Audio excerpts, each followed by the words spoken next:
சென்னையில் பெண் auto ஓட்டுநர்களுக்கான pink auto திட்டம் செயல்படுத்தப்படும் என்று சமூக நலத்துறை அமைச்சர் கீதா ஜீவன் தெரிவித்துள்ளார். சட்டப்பேரவையில் சமூக நலன் மற்றும் மகளிர் உரிமைத்துறை அமைச்சர் கீதா ஜீவன் புதிய அறிவிப்புகளை வெளியிட்டார். அதில் பெண்களுக்கான சுயதொழில் வேலைவாய்ப்பினை உருவாக்க தமிழக அரசு 2 கோடி ரூபாய் செலவில் 200 பிங்க் ஆட்டோக்கள் இயக்க திட்டமிட்டுள்ளதாக தெரிவித்தார். அதன்படி அரசு மானியமாக தலா 1 லட்சம் ரூபாய் வீதம் 200 பெண் ஆட்டோ ஓட்டுநர்களுக்கு பிங்க் ஆட்டோ வழங்கப்படும் என அமைச்சர் கீதா ஜீவன் தெரிவித்துள்ளார். கைம்பெண், கணவனால் கைவிடப்பட்ட பெண்கள், நலிவுற்ற பெண்கள், ஆதரவற்ற பெண்களில் வறுமை கோட்டிற்கு கீழ் உள்ள 200 பயனாளிகளுக்கு சுயதொழில் செய்ய தலா 50,000 ரூபாய் வீதம் 1 கோடி ரூபாய் வரை மானியம் வழங்கப்படும் எனவும் தெரிவித்தார். திருவள்ளூர், கோயம்புத்தூர், புதுக்கோட்டை, தூத்துக்குடி மற்றும் மதுரை ஆகிய மாவட்டங்களில் உள்ள அரசு மகளிர் விடுதிகள் 1 கோடி ரூபாய் செலவில் சீரமைக்கப்படும் எனவும், தனியாரால் நடத்தப்படும் முதியோர் இல்லங்கள் மற்றும் மகளிர் விடுதிகளின் பதிவு மற்றும் உரிமம் பெறும் நடைமுறை எளிதாக்கப்படும் எனவும் தெரிவித்துள்ளார். தமிழக சட்டப்பேரவையில் சிஎம்டிஏ தொடர்பாக புதிய அறிவிப்புகளை வெளியிட்ட அமைச்சர் சேகர்பாபு, சென்னை பெருநகர் பகுதியில் 10 பொது நூலகங்கள், போட்டித் தேர்வுகளில் கலந்து கொள்ளும் மாணாக்கர்களுக்கு தேவையான வசதிகள் அதிவேக இணையம் கொண்ட மையங்களாக 20 கோடி ரூபாயில் மேம்படுத்தப்படும் என்றார். தமிழ்நாட்டின் பாரம்பரிய கலாச்சாரத்தை வெளிப்படுத்தவும், கைவினைப் பொருட்களின் விற்பனையை ஊக்குவிக்கவும் பல்வேறு வசதிகளுடன் கூடிய கடைகள், அரங்கங்கள் மற்றும் பொது வசதிகளுடன் கைவண்ணம் சதுக்கம் 5 ஏக்கர் நிலப்பரப்பில் 40 கோடி ரூபாயில் அமைக்கப்பட உள்ளது. சென்னை பெருநகர் பகுதிக்கு வெள்ள கட்டுப்பாடு வரைபடம் தயாரிக்கப்படும் என்றும் தெரிவிக்கப்பட்டது.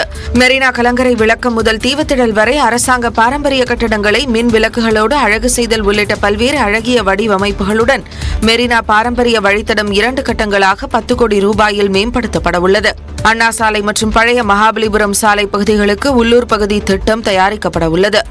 கோயம்பேடு மொத்த விற்பனை அங்காடி வளாகத்தில் ரூபாய் 32 கோடியில் பல்வேறு பணிகள் மேற்கொள்ளப்படும் என்றும் பேரவையில் தெரிவிக்கப்பட்டது.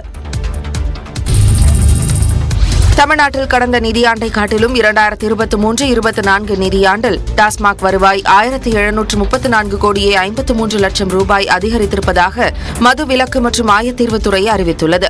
சட்டமன்ற கூட்டத்தொடரில் மது விலக்கு மற்றும் ஆயத்தீர்வுத்துறை மீதான விவாதத்திற்கு பதிலளித்த அமைச்சர் முத்துசாமி, கடந்த 2022-23 நிதியாண்டில் டாஸ்மாக் வருவாய் 44,121 கோடியே 13 லட்சமாக இருந்தது என்றும், நடப்பு நிதியாண்டான 2023-24 டாஸ்மாக் வருவாய் 45,855 கோடியே 67 லட்சமாக உயர்ந்திருப்பதாகவும் தெரிவித்தார். கள்ளச்சாராயம் காய்ச்சி சிறை தண்டனை பெற்று மனம் திருந்தியவர்களுக்கு மறுவாழ்வு நிதியாக சுயதொழில் தொடங்க 50,000 ரூபாய் மானியமாக வழங்கப்படும் என்றும் அமைச்சர் தெரிவித்தார். மனம் திருந்திய அவர்களுக்கு 30,000 கொடுத்து கொண்டது 50,000 உயர்த்துவதற்கு ஏற்பாடு செய்யப்பட்டிருக்கிறது. எனவே எங்கே சின்ன சின்ன தவறுகள் நடக்கிறது என்று சொன்னால் உடனடியாக நடவடிக்கை எடுக்கிறோம். அது ஏறத்தாழ ஒரு கட்டுப்பாட்டிற்கு வந்திருக்கிறது என்பதை நான் இந்த நேரத்தில் தெரிவித்துக் கொள்ள விரும்புகிறேன். மேலும் கள்ளச்சாராயம், போலி மதுபானங்களுக்கு எதிராக தீவிர பரப்புரை மேற்கொள்ளப்படும் என்றும் அவர் உறுதியளித்தார்.